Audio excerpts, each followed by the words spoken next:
皆さんこんにちは。2年半前に DIY でベランダ塗装をしましたが、たくさんの人にご覧いただきありがとうございます。素人が2箇所のベランダ防水を1万円以下でしているので、その後どうなったか気になっている人も多いと思いますが、こちらが現在の状態です。完成当時は綺麗になったので、いろいろ使いたいななんて思っていましたが、結局ここに出ることもなく2年半が経ってしまいました。全体的に白っぽくなったような気もしますが、補修したところも全く問題なく、泥が若干溜まった程度です。せっかくなので高圧洗浄で洗ってみましたが、ホコリが取れるととても綺麗です。土ぼこりと水気はコンクリートなどをとても劣化させます。2年半でこの程度の土ぼこりなので、半年か1年に一度でも清掃しておけばとても長持ちしていいのでしょうが、なかなかできませんね。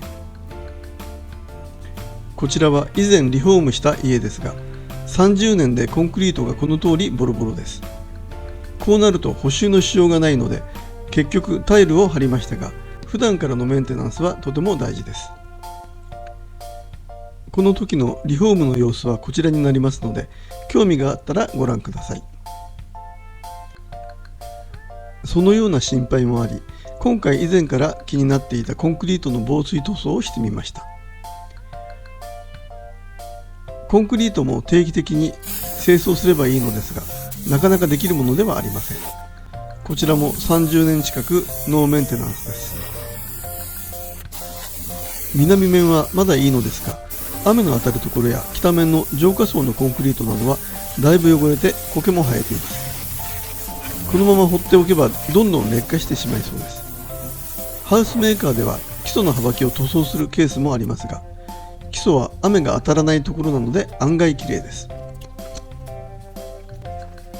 塗装するなら階段やエコキュート、浄化層のコンクリートがおすすめです。高圧洗浄機で洗えばコンクリートはとてもきれいになります。劣化しかけているコンクリートはザラザラしていて小さい穴も目立ちますが、ローラーで塗った後、ハケで丁寧に塗ると穴も目立たなくなります。少し面倒ですが、マキシングテープで養生しておくと気にせず塗りやすくなります。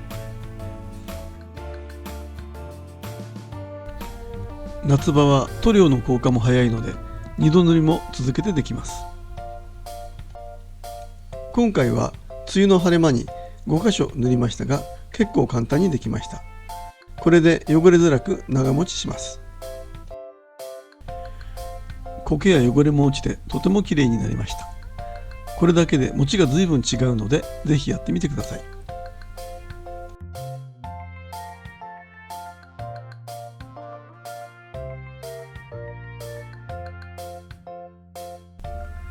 次回は全く点検をしないでほったらかしていたベランダ補修を DIY でやります。